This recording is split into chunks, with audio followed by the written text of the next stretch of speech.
Federico Gutiérrez Solana Salcedo nació por accidente, al fin y al cabo nacer es un accidente, en Bilbao, pero es originario de Espinosa de los Monteros, del entrañable pueblo castellano no alejado de Santander y además muy frecuentado y visitado por ese gran tipo que es el escritor español Delibes. También muy cariñoso con Santander. Son muchos los años que está en esta universidad, se siente cántabro, ejerce como tal al representar esta importante institución en el mundo, en España y ante la propia sociedad montañesa. Estamos hoy aquí no por casualidad, sino porque existe algo más que un pretexto periodístico. Dentro de unos días, quizás cuando esta conversación ya ha tenido lugar, va a hablar de la relación, que es algo importantísimo, entre la universidad y la empresa. La empresa, no para Schumpeter, no para anteriores, no para mirarla desde el punto de vista calvinista, cuando en España todavía se tenía una cierta repugnancia al entendimiento del trabajo menos honorable para el mundo de los emprendedores, el mundo de los empresarios. Hoy todo es distinto en el mundo y en España. El propio Schumpeter puede que se vea ya no como un anciano, porque sus proposiciones tienen cierto triunfo en el modelo económico que rige en el mundo, pero no sin cuestionamiento, como ocurre todo en economía, no tanto en ingeniería, que es en donde está la madre, la base, la raíz de la formación de Federico. Federico está especializado en lo que se llamó Science en cuanto a los materiales. Material Science es el nombre que en Estados Unidos tenía antes de ser aquí algo más que una subespecialidad, es catedrático, coronó esto en Santander, en la universidad que hoy rige, y primero ha hecho todos los meritoriajes que llevan al mérito, es decir, todos los pasos, todas las funciones profesionales con las que se puede acceder a rector, pero antes a profesor, que pasa por la docencia, que pasa por la investigación y que pasa por las relaciones justamente también con las empresas. Pero hay muchísimas posibilidades de cuestionar aspectos de la sociedad, aspectos de la universidad y aspectos relacionados con todo lo que vayamos a tratar sin un orden, sin una rigidez, sin dogmatismo alguno, como es, por otra parte, mi respetuosa actitud al encontrar franqueado inmediatamente su despacho, a pesar de algunas otras críticas que he ejercido en la prensa y que lleva como un caballero liberal, que es lo que creo que es el rector de la Universidad de Cantabria. Federico, gracias. Vamos a empezar con lo que motiva la visita, la universidad y la empresa. Recientemente escuchaba que decías, queremos una universidad para la sociedad. Bueno, eso decía González Posadas, eso tiene que ser, pero resulta un poquito genérico, hasta puede que ambiguo, aunque se concrete luego. La sociedad es muy amplia, tiene tantas definiciones, la universidad se le han adjudicado tantísimas funciones también que habría que rebajar todo eso y aplicarlo un poco. Es que antes estaba muy alejada y ahora no. ¿Desde cuándo está más cercana o cuándo hay que acercarla si es que no está acercada? Bueno, yo creo que la universidad no tiene sentido si no es trabajando para la sociedad. Entonces, quizá es decir lo obvio cuando decimos que la universidad, nuestra universidad, es una universidad para la sociedad, pero sin embargo creo que es importante remarcarlo porque sí que hay un sentimiento, o lo ha podido haber más fuerte y ahora menos, de que la universidad muchas veces se olvida de su fin y de su fundamento y trabaja un poco ensimismada en lo que es su propio trabajo y hace esencia propia de lo que debe ser su trabajo para los demás. Entonces, bueno, en ese sentido yo creo que es importante recordar a todos que tienen a esta universidad para trabajar para ellos. Esto es cierto, pero también se ha discutido. Hay quien dice lo que llamas ensimismamiento, que es un concepto que a mí me agrada, parece más literario que ingenieril. A otros han dicho que era el templo de la sabiduría, no por ir a Aristóteles, pero que la función más preclara, quizá antigua, de la universidad y lo que le ha dado su consistencia a lo largo de los años, no voy a hablar desde la fundación de Palencia, que enseguida la perdió y fue la primera de España, consistía en mantener una cohesión interna en los principios de enseñar, aprender primero, aprender enseñando y sobre todo investigar. Y que la salida exterior de esa especie de torre tan exigible ahora era también una exposición muy peligrosa al mundo de caer en la divulgación, caer en la captación de fondos y entrar en una especie de gestión empresarial que puede hacer lucir, pero es ajena a lo que puedan ser los principios más inherentes al fundamento universitario. Sí, bueno, quizá puedan ser ideas polarizadas y yo creo que lo que estamos encontrando es un ámbito en donde la universidad tiene que encontrar el equilibrio. Tiene que encontrar el equilibrio entre ser la generadora del conocimiento y por lo tanto hacer investigación, crear conocimiento, pero también ser capaz de trabajar conjuntamente con los objetivos inmediatos de la sociedad y poner a disposición de la misma ese conocimiento para que así el desarrollo de la sociedad, digamos, sea más eficaz, sea más rápido. El generar algo sublime que no sea para nada más que, digamos, encerrado en sí mismo, nadie apreciaría esa situación de máxima sublimación, ¿no? Entonces, creo que lo importante es que la universidad sea el mayor foco de conocimiento posible, pero que irradie ese conocimiento hacia todos para que esto al final, además, la enriquece mucho más rápidamente a la propia universidad, porque la siguiente generación viene mucho más preparada y esto es un círculo y precisamente no vicioso. Si se quiere, yo esto lo suelo llamar la espiral de conocimiento, porque realmente se va alimentando a sí mismo. ¿Y qué es una espiral del conocimiento en esta relación que todavía no sabemos si es tan lejana o cercana? En el año 92 o 93, aquí 3 profesores y 3 grandes directores de empresa, Pedro Rivero, Garrido y otro, hicieron, creo que a sugerencia de Manuel Arce, cuando estaba al frente del Consejo Social, un estudio justamente de esta relación, muy repasable ahora que como rector se va a tratar este asunto.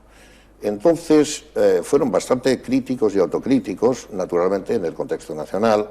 Decían que la universidad había estado divorciada en general, que empezó la autónoma de Madrid, luego la de Barcelona, después creo que el orden era Tenerife y finalmente algunas otras. Tenerife, o por lo menos psicología con recursos humanos, y las otras con una pionera actitud de acercamiento a la instrucción de directores de empresa y de la figura del empresario, que como tal no había sido adiestrada. No sé si hoy esto está muy corregido, son muchos los años que han pasado, cómo han seguido o no estos estudios o cuáles son las intenciones que tienes, rector, para poder propugnar este acercamiento que hoy nadie discute.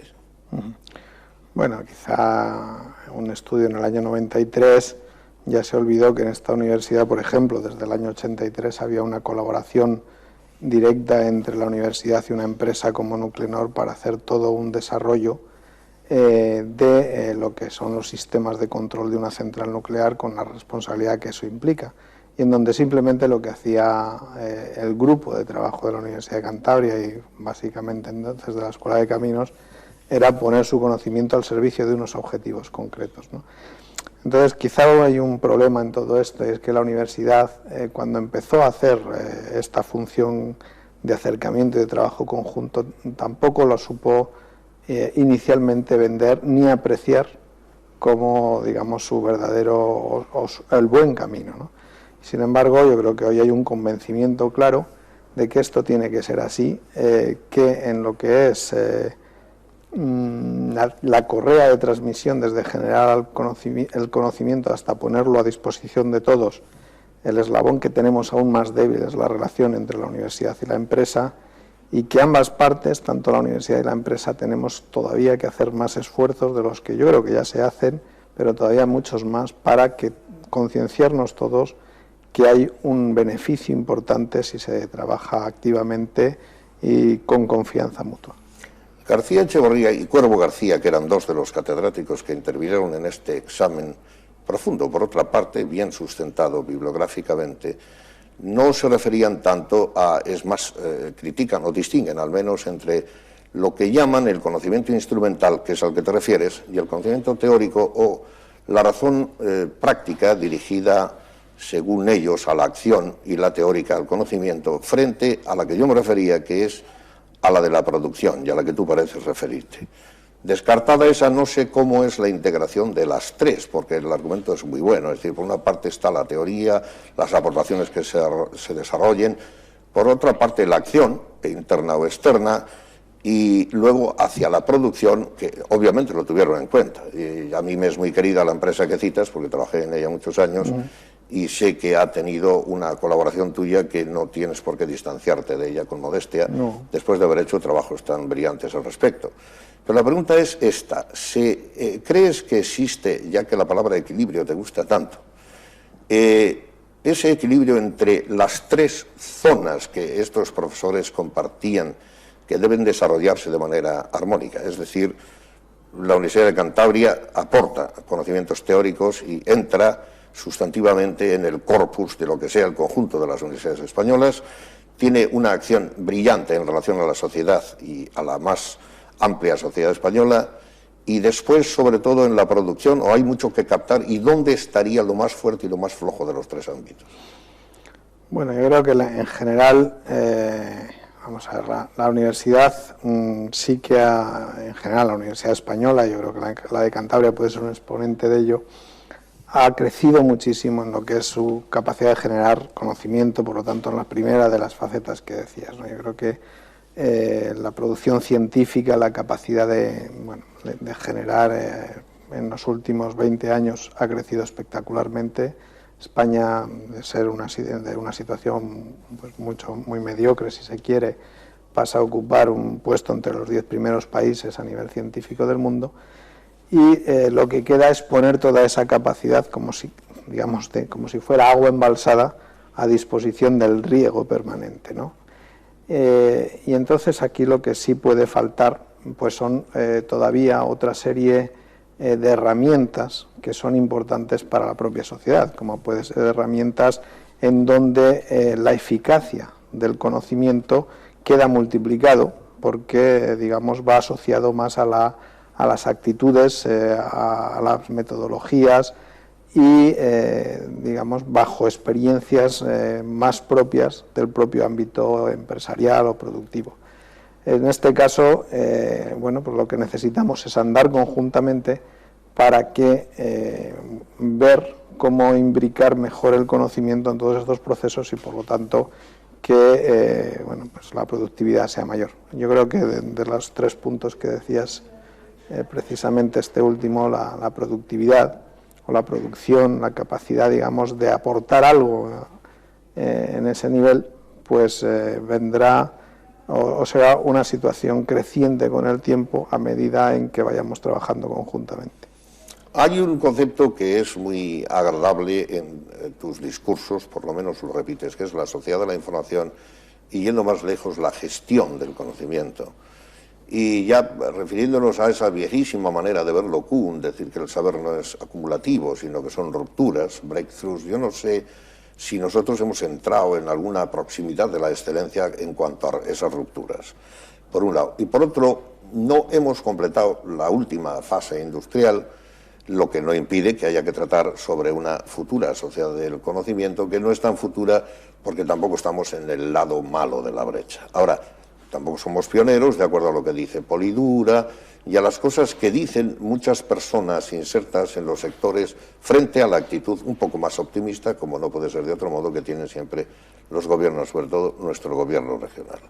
Yo no sé cuál es tu manera de ver esa relación de la sociedad industrial, en lo que queda de la importancia de enfatizar esto en Cantabria, y la necesidad de ir incorporando, más allá de las palabras, más cerca que lo que pueda suponer la proximidad del cementerio en Adarzo, del parque tecnológico, que realmente estén presentes empresas dinámicas que puedan apuntar no tanto a nuestro trato con Guatemala, que necesita la razonable limosna, lo digo sin ningún sentido despectivo, de estar insertos en la Comunidad Europea, en la Unión Europea, frente a ir al tercer mundo, a donde no sé si se va tanto. Aquí yo cabría proponerte, tú que has ido mucho y has trabajado en el primer mundo, si no estamos yendo demasiado al tercero y poco al primero. No digo como universidad, pero en el conjunto de la sociedad y sus instituciones.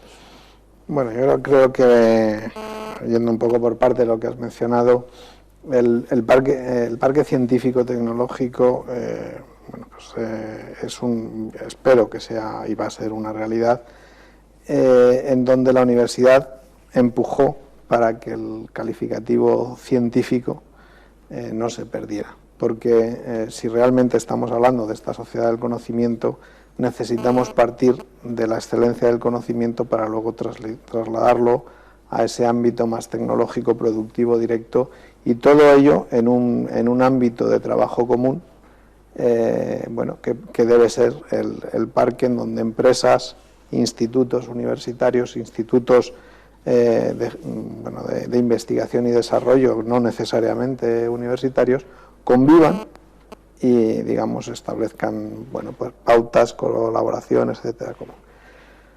Bueno, desde esa perspectiva es importante que las empresas que entren pues sean del máximo nivel y de alguna manera que traigan consigo ya aprendida esa metodología, porque si no realmente, bueno, pues se puede pensar que son, bueno, su interés puede ser más bueno, acercarse a un ámbito que parece ser un foco y por lo tanto casi más desde una perspectiva de comercialización que realmente de producción.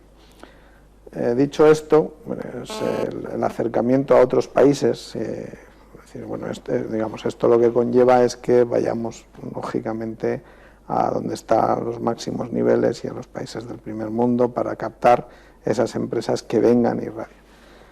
Pero dicho esto, yo creo que también estamos en un mundo absolutamente global y probablemente en todos los ámbitos del planeta nos podemos encontrar con situaciones de referencia y sobre todo con personas emprendedoras que puedan ser capaces de reemprender o de apostar su espíritu emprendedor por una región que a lo mejor está en sus orígenes, como puede ser Cantabria. Yo me imagino que el gobierno regional pues va sobre todo en esta línea a la búsqueda de emprendedores que sean capaces de entender esta filosofía de proyectar Cantabria hacia el futuro en base a tener las personas capaces para hacerlo, ¿no? Y además, si esas personas tienen medios, pues es decir, riqueza y capacidad para empezar, pues también eso es interesante. Vamos, yo creo que hay que jugar a todos los frentes. Yo creo, rector, que un papel como el tuyo no es fácil, primero por el número de estudiantes, de profesores, los presupuestos, digo en relación a las instituciones. Lo parece, pero generar la concordia y generar simultáneamente una especie de expectativa crítica tan necesaria en las universidades no es fácil, si es que puede ser armonizado. Mi percepción, tal vez equivocada, corrígeme si así es que tú tiendes a la concordia, a la afabilidad, quizá por temperamento, y también porque esa aproximación produce mejores resultados normalmente. En todo caso, alguna tensión parece como si fuese necesario echarla de menos. Es decir, no suele haber nunca una discusión, una pelea, ni siquiera un debate entre el gobierno y el rector. No sé si el rector se vale de otros subordinados o compañeros de equipo para realizarlo de manera astuta, que sería una técnica antigua y por otro lado griega. Pero parece como si todo fuese bien. Acabo de ver un elogio en la prensa de que el dinero que han dado está, como es natural, bien recibido después de esperarlo. Tu planteamiento es que tiene que ser plurianual, que no tiene que dar para un año. Las empresas, en cambio, revisan cada ejercicio y viven cada año con dificultades, ejercicio a ejercicio. ¿Por qué la universidad, teniendo en cuenta, por ejemplo, que una autocrítica de aquella reunión a la que me he referido decía, tiene muchos problemas funcionales, tiene una trabazón difícil de curar, si es que es posible, de carácter burocrático, es inherente a las contrataciones, a la manera casi insalvable de agilizar ese asunto? ¿Cómo autoevalúas tu propia aproximación en general, sonriente, amable, no diré que de euforia, pero de elogio al señor Revilla siempre de manera pública? ¿Es que te cae muy bien como a toda España el presidente o es que las cosas que dice te agradan o era por el dinero que iba a llegar? Aunque obviamente él no es el dueño del presupuesto. No. Pero, ¿qué pasa con un poco de tensión y función crítica que a mí tanto me agrada en las relaciones interinstitucionales? Bueno, pues vamos a ver, yo creo que la universidad tiene que ser crítica por naturaleza y otra cosa es que sea o que actúe bajo una situación de continua crítica ante cualquier cosa y como forma de trabajar. Lo que es importante para una universidad como la nuestra, yo creo que es tener... saber transmitir sus capacidades al gobierno regional, en este caso, que es del que depende desde el punto de vista financiero básicamente. Y esto es uno de los objetivos importantes, yo creo que se ha conseguido. De ahí, bueno, si se quiere, los principales elogios que puedo tener, no solo hacia el señor Revilla, sino también hacia el resto del gobierno regional y en concreto del coaligado gobierno regional, y en concreto pues yo que era obligado el elogio a repartir también, lógicamente. Eso es, y del área del que dependemos, que es la Consejería de Educación, porque les transmitimos bueno, pues cuáles eran las características importantes de esta universidad, cuáles eran las que había que reforzar, cuáles son las que peligran si no hay una atención sobre ellas.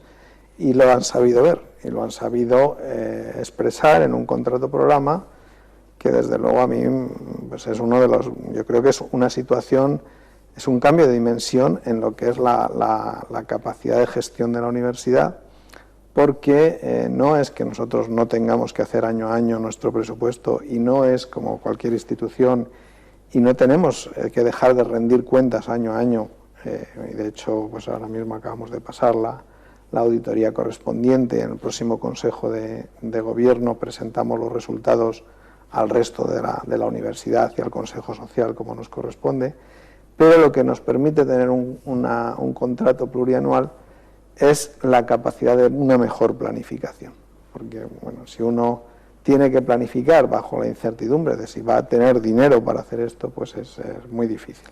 Una empresa lógicamente también vive esas circunstancias, si tiene una solvencia que le permite planificar a un número mayor de años, lo va a hacer, y bueno, sin la insensatez de hacerlo a tantos años que sea incapaz de predecir todas las variables que le pueden modificar esto, ¿no?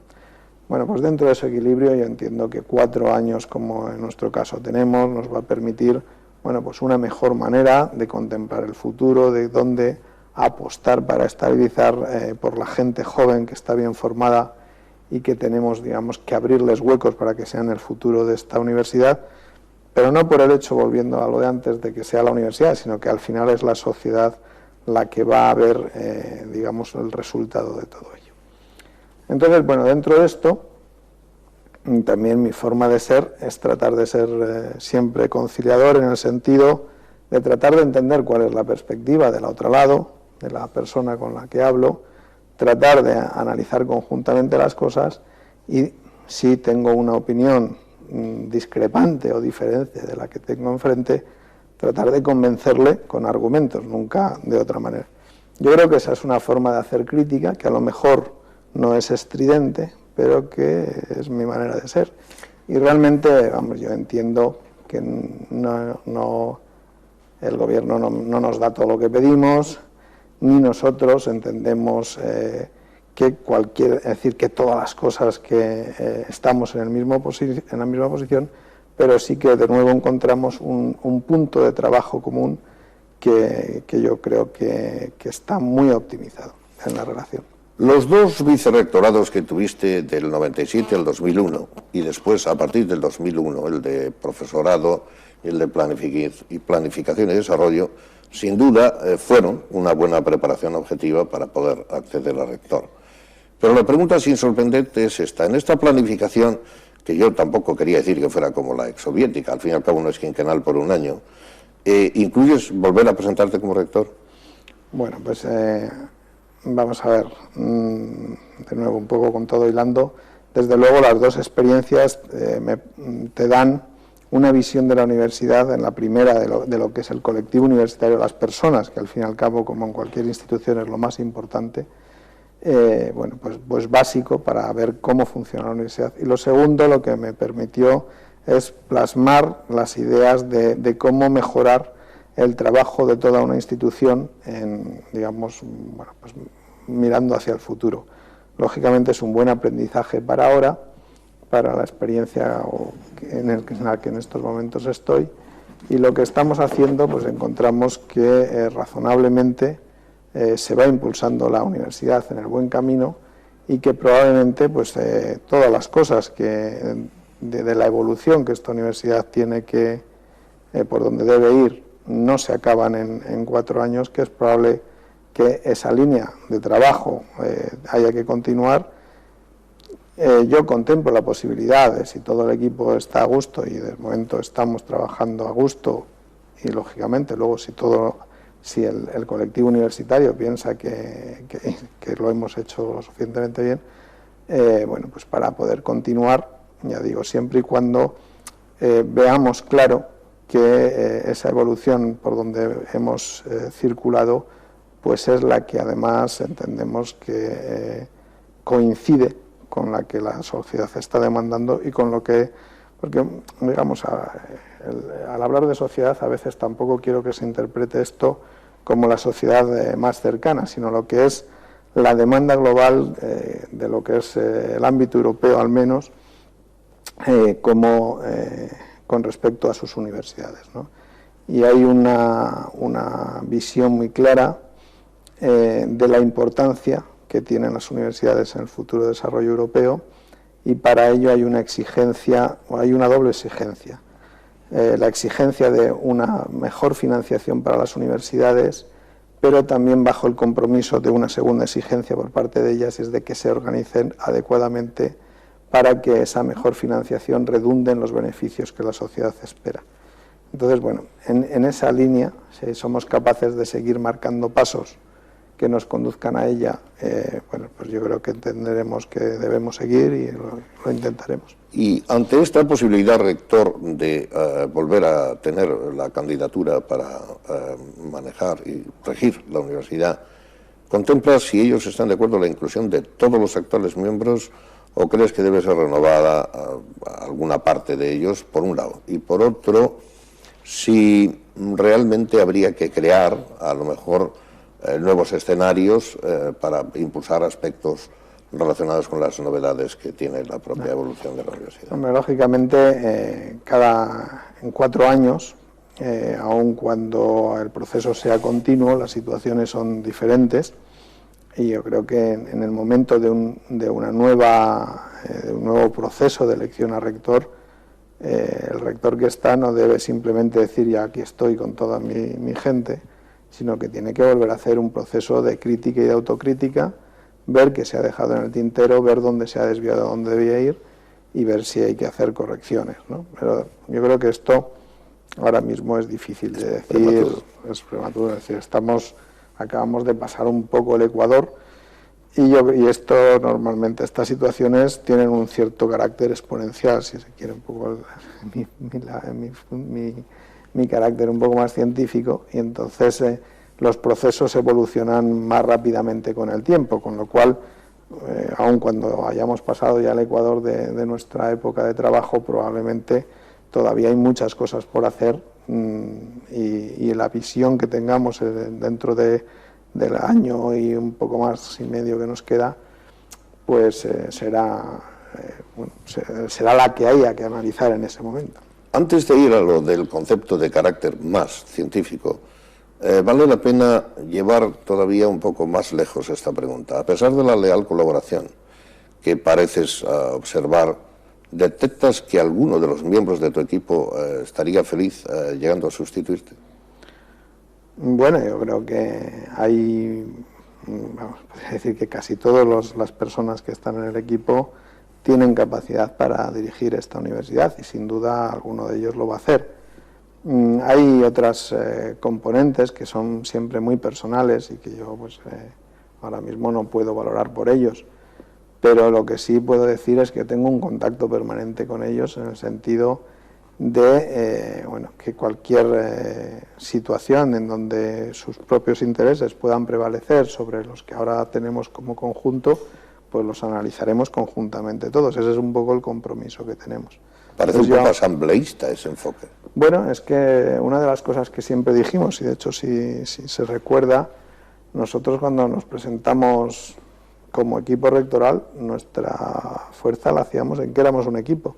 Yo he vivido una época de rector en funciones, en donde, y 2 épocas de vicerrector, en donde a veces he echado de menos pues precisamente esto, ¿no? Es decir, que el análisis de todos enriquece, enriquece la visión de la situación y por lo tanto enriquece las soluciones a adoptar, sin que eso signifique que cada uno tiene su parcela de responsabilidad. Esto es como un equipo de fútbol, el que defiende le toca defender, el que ataca le toca atacar, pero hay momentos en que la jugada pasa de uno a otro y todos tienen la visión de la jugada en cada momento. El concepto de la jugada, sí, en la teoría de juegos es científico, pero vamos con eso ahora, para no seguir repreguntando con algo que está lejos y que aprecio la honradez de la respuesta de una ambición que no escondes ni sobrevaloras.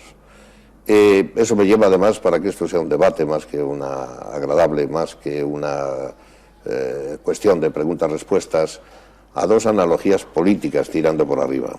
La preparación tuya, yo no veo analogía, pero me sirve pensar en Bush padre, que siempre se ha tenido por bastante más inteligente que su hijo, director de la CIA. Yo no digo que tú estés en la inteligencia de lo que haga cada uno con sus jugadas, pero sí de una preparación. Al fin y al cabo estuvo en China de embajador, estuvo en la ONU, fue vicepresidente de Oswald, es decir, nadie podía cuestionar que accedió. Curiosamente también muere Reagan, aquí muere el rector, y muy bien preparado acude con datos objetivos para ser un buen titular al frente del país. Al fin y al cabo, la guerra no la terminó, dicen que era para moderar al vecino, Irán, y ahora se revela, pero no la culminó y luego tuvo al mundo alrededor suyo. Esto no ha ocurrido con su hijo. Por ahora tú tienes al mundo de la sociedad santanderina contigo y también a tu equipo. También me recordaba lo que dices de jugar en equipo, una opinión del difunto Garrigues, para hablar ahora de liberales y que no se vea una asociación conservadora al referirme a ti, que es algo a lo que podemos ir también. Le decía el difunto Garrigues a Suárez: todos los que estamos aquí queremos tu puesto, pero nadie te lo va a decir más claramente que yo. Yo, Adolfo, quiero tu puesto. Los demás, mira, callaos, como si no lo quisieran.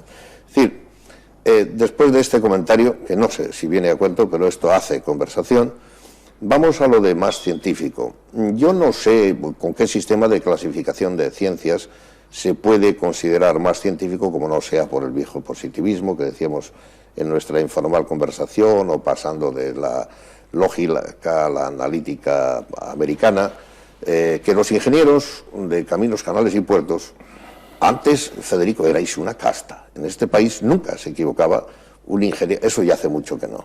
Pero yo traté con ellos, por cierto, me trataron muy bien, y no había posibilidades de discutir nada. A pesar de tu apelación a los argumentos, sus argumentos entonces eran supremos. Lo ha dicho don fulano, y como es ingeniero de caminos, canales y puertos, ya hay una especie de determinismo tecnológico que le lleva a tener la verdad más científica. Hoy eso no es así, pero ¿no crees que de verdad? Además, esta universidad ha sido acusada de politécnico. ¿Cómo se puede responder a esas dos cosas? Si hay residuos de este maximalismo un poquito dogmático de los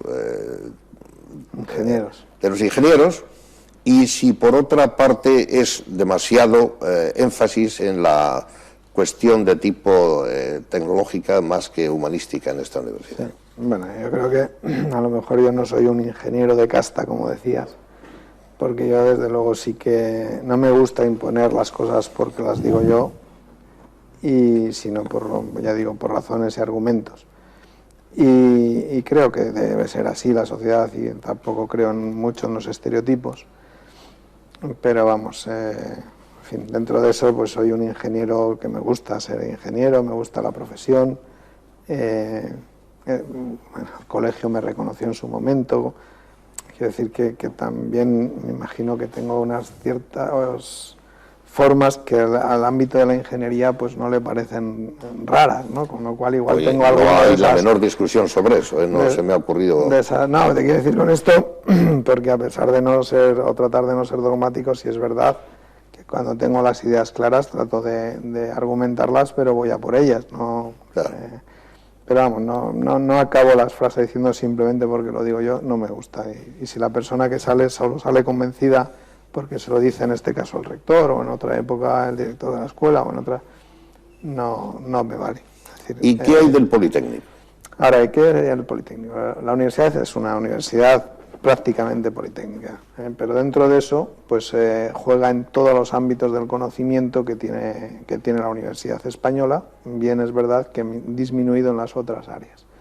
Esto no es, vamos, yo creo que es así, no es porque haya gobernado ingenieros, que yo creo que son situaciones más bien coyunturales y de oportunidad de crecimiento. Y la universidad creció a partir de una escuela de caminos, a la que luego se incorporó ciencias, se incorporó medicina, y en torno a ese núcleo pues fue creciendo. Y fue creciendo además en un momento en que la Universidad Española crece de forma muy rápida y en donde el mayor crecimiento en toda la Universidad Española se centra en la ingeniería.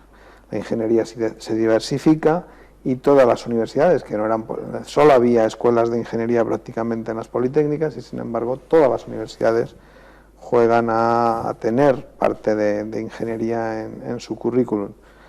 Quizá ingenierías pues de tipo más asociada a nuevas tecnologías, informática y demás, pero empiezan a aparecer las ingenierías clásicas también. Bueno, pues esta universidad en ese momento de crecimiento está, si se quiere, más preparada que otras, porque bueno, pues un tercio y su principal baza, si se quiere, era ingeniería. Entonces, a partir de eso, y unido a que aquí había una escuela de peritos industriales, que viene a ser una escuela de ingeniería técnica industrial, crece como una ingeniería industrial, y de la ingeniería industrial salen y se abre otros ámbitos de la ingeniería. Entonces, yo creo que ha sido una situación, ya digo, de oportunidad, de optimización de recursos y de estar pues un poco en la línea de crecimiento que ha marcado las pautas generales de la Universidad Española. Entonces, como no arranca con una posición sólida en las otras áreas, pues son las que se han quedado más digamos, confinadas a una situación más precaria. Bueno, con esto que tenemos ahora, nosotros hemos puesto en marcha 2 titulaciones, una está más asociada a la ingeniería, pero es verdad que la hemos puesto en la Facultad de Ciencias, porque lógicamente bebe también del conocimiento científico de las matemáticas y de los físicos, o de la física, y por lo tanto, bueno, pues tenemos una nueva ingeniería, pero también con un perfil científico básico importante, y luego una relacionada con el ámbito de la salud, como es la fisioterapia. Ambas engrosan lo que dices, que ligado, creo, además de los factores que comparto que señalas, al prestigio de los ingenieros que se tenía aquí, han ido creciendo, pero crece más de lo mismo con variantes. Es decir, contemplas, para llegar a eso que tanto te gusta como concepto, que es el equilibrio, el ampliar en la otra zona, es decir, en el área antiguamente llamada humanística. Lógicamente, a mí me gustaría que la universidad tuviera todos los frentes cubiertos bajo las mismas situaciones, digamos, proporcionalmente a lo que es la demanda de la sociedad, ¿no?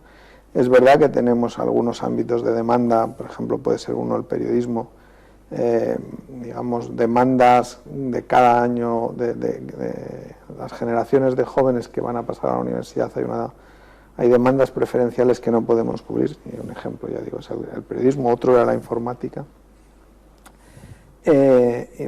Entonces, ¿por qué damos el salto a la informática y no al periodismo? Pues probablemente porque el salto a la informática nos es mucho más fácil desde toda la trama que nosotros tenemos, y con mucho, es decir, una razón de coste-beneficio mucho más inmediata, y sin embargo la otra pues requiere empezar de nuevo.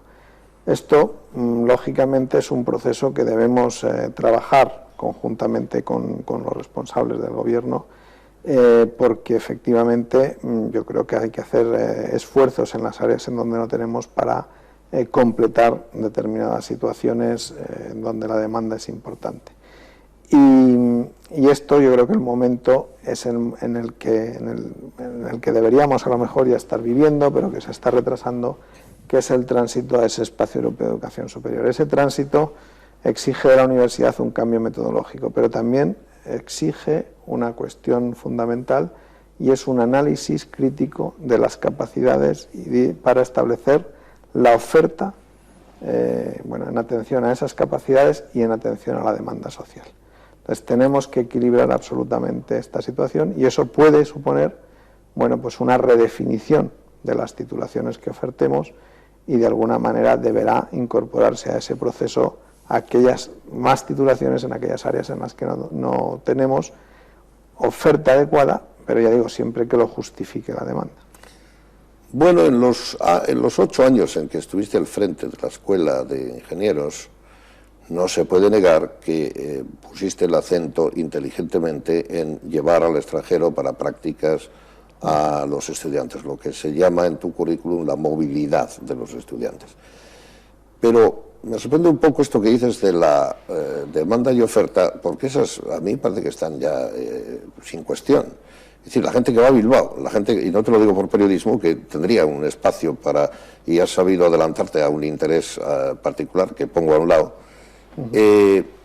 filología y otras, ante el exceso de oferta falsa, digo falsa por su dudosa calidad científica hasta que se consolide, que existe alrededor en 3 o 4 ámbitos, parece que no haya una agresividad fuerte cuando dices que hay que consultarle al gobierno, habrá que volver a pedir dinero. Pero yo creo que la propuesta tiene que ir en función de los muchachos que podríamos filmar saliendo por la Bahiana somnolientos a Bilbao para luego poner en Vascuence, el lugar al que llegan, o los que están en Salamanca, faena que no te vamos a hacer porque te daría igual y además sería una manipulación fea. Pero sería a la vez una prueba objetiva de una demanda que no tiene que cuestionar ni siquiera el presidente del gobierno cuando piensa que esto es infinito. No es infinito, faltan estos equilibrios para llegar al equilibrio y además se están haciendo ofertas, yo llamaría dudosas hasta que se consoliden. Por ejemplo, comillas. Tú estás obligado a la competencia también. La Universidad Internacional de Pelayo enseña español.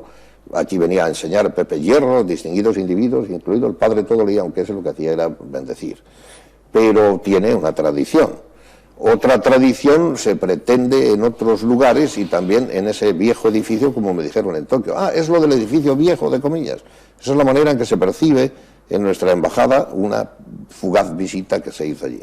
Desde el punto de vista de la competencia, que por una parte enfatizas, de la cobertura de esas necesidades objetivas que muestran los estudiantes teniendo que ir fuera, y con la contradicción aparente al menos, de que has llevado estudiantes al extranjero inteligentemente, ¿por qué no, a pesar de tu proverbial magnanimidad benevolente de hombre afable, un poco más de pugnacidad para que tengamos, si quieres que lo diga también como viejo docente, no tan viejo, un espacio que necesita, un lugar que ha tenido a Menéndez Pelayo, un lugar que, no sé, no quiero invocar a Poste Escalante, pero que tiene el background conservadorísimo, pretenden algunos que esté vigente Pereda, no sé cómo lo van a hacer, pero no podemos quedarnos en el siglo XIX de Alarcón, Valera, Galdós, y tiene que haber un esfuerzo en esta universidad para actualizar no solo en medicina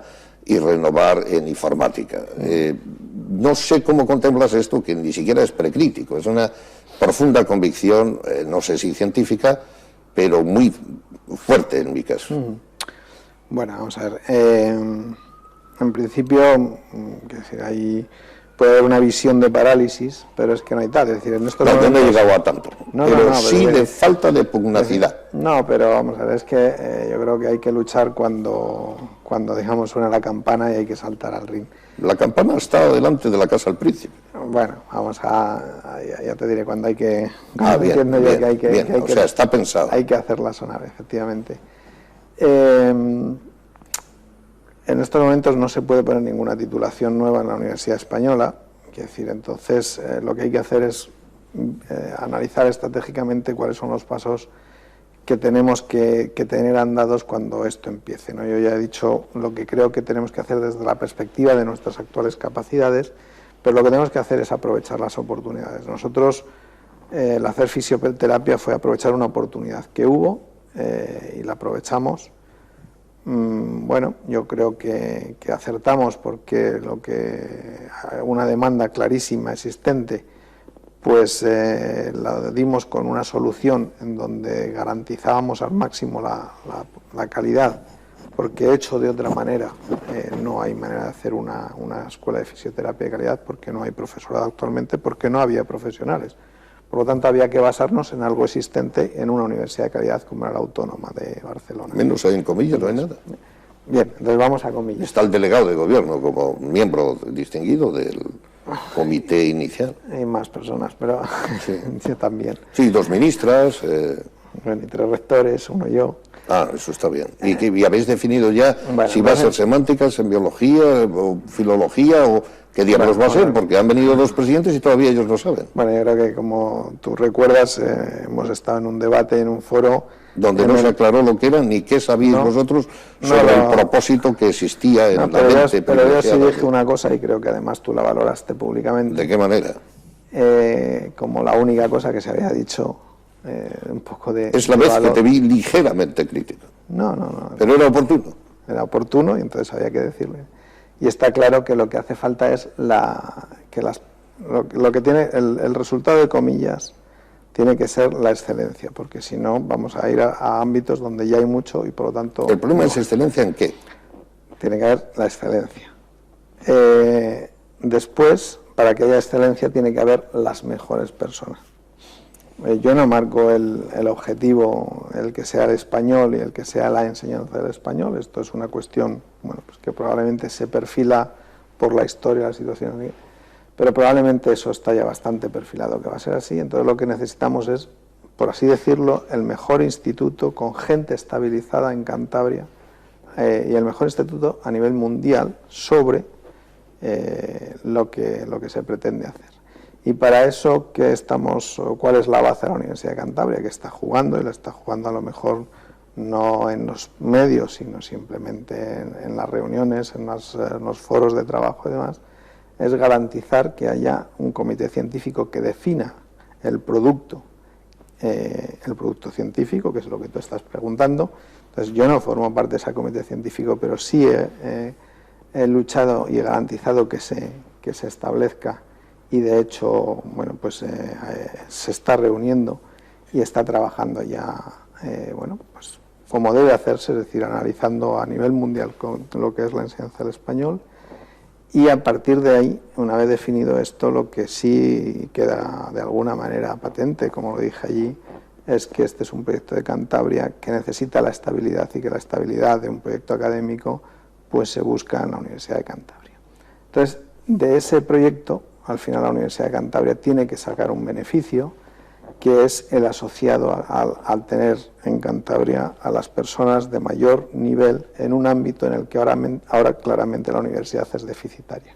Y de eso sin duda tiene que salir todo lo que tú demandas. Creo que es honrada la posición, confesar que es deficitaria, como veníamos discutiendo, pero más deficitario es el viejo edificio a renovar donde no hay biblioteca, no hay profesorado, no hay un número exigible hasta ahora que se haya determinado. Hay un buen director que yo señalé, que era bueno antes de que lo nombrasen, por cierto, 2 días antes, y hay un deseo, pero un deseo que se alarga muchísimo y sobre lo que no te voy a preguntar más, porque no te quiero hacer incómodo lo que no es una responsabilidad directa tuya. No, es cierto, pero sí es verdad que es mi responsabilidad, es que una oportunidad que exista, la Universidad de Cantabria la tiene que aprovechar. Y esa es la oportunidad por la que lucho. Yo creí haber advertido un cierto retraso tuyo en esta leve crítica bien puesta aquel día, como no fue menor la del rector de la Universidad Internacional, cuando dijo, mire usted, me han hablado ayer de este asunto y se lleva ya un par de años casi con el tema.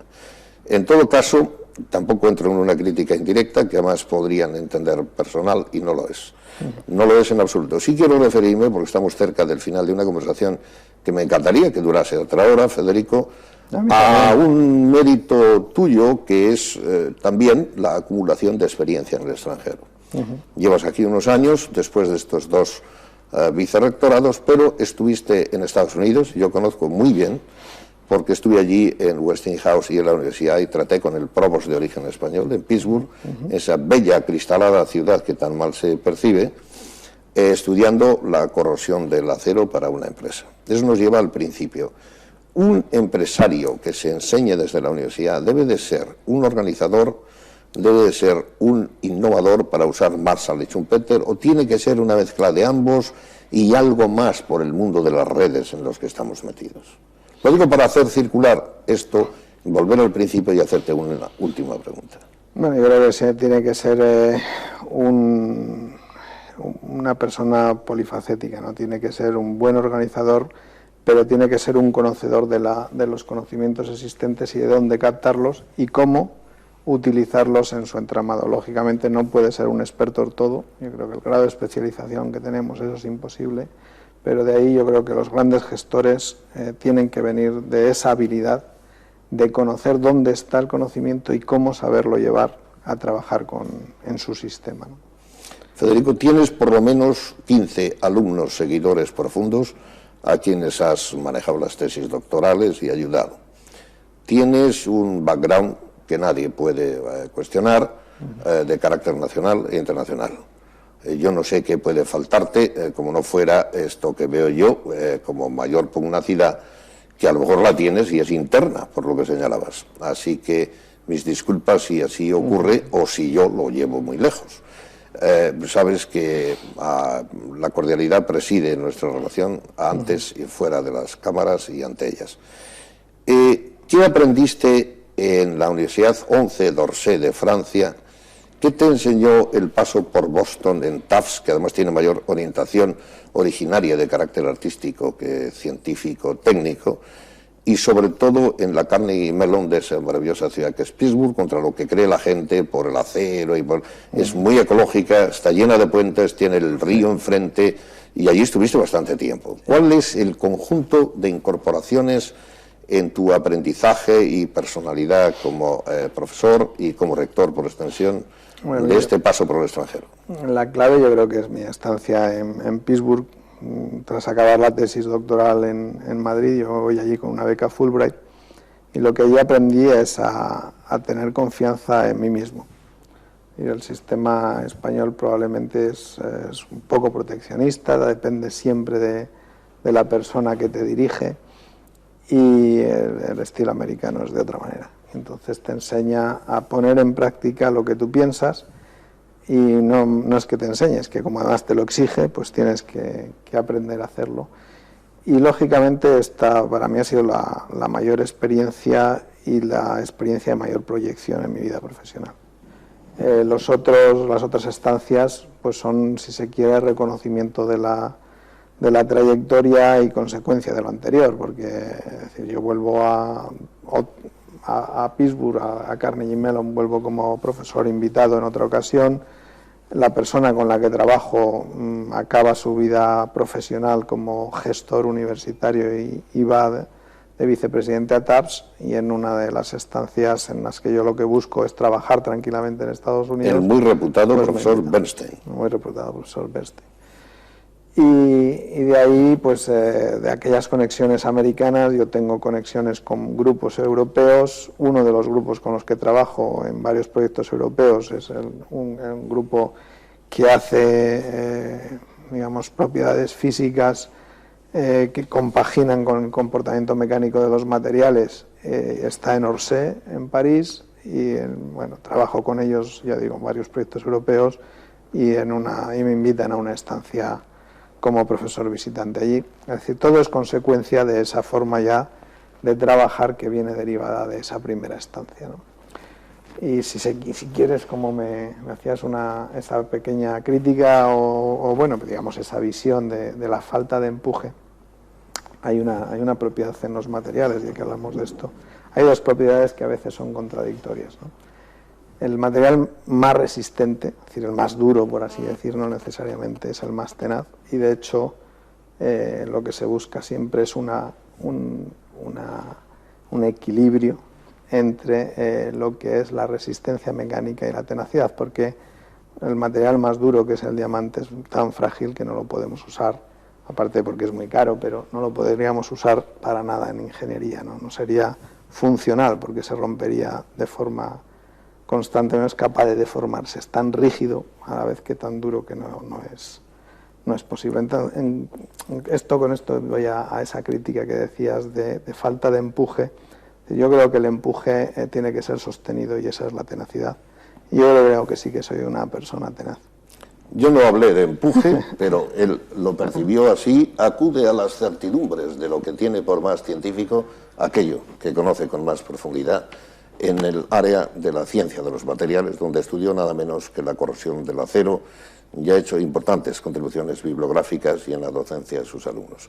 Así es Federico Gutiérrez Solana, tal vez de apariencia franciscana, no exento de una astucia que sabe asomar y tampoco esconde del todo, elegante, liberal, y puede que rodeado de unas habilidades que le hacen aspirar a ser lo que llama polifacético, en medio de la innovación schumpeteriana, en medio de la exigencia organizadora del viejo Marshall y también de todas esas otras exigencias, ese es su término, que requiere una universidad que aspira a ser moderna, que aspira a tener un liderazgo que él hoy representa y ya apunta su candidatura al futuro. Es digno de reconocimiento que, aunque muy sensible a la crítica, la encaja, abre las puertas y sostiene el amistoso y elegante estilo que le caracteriza.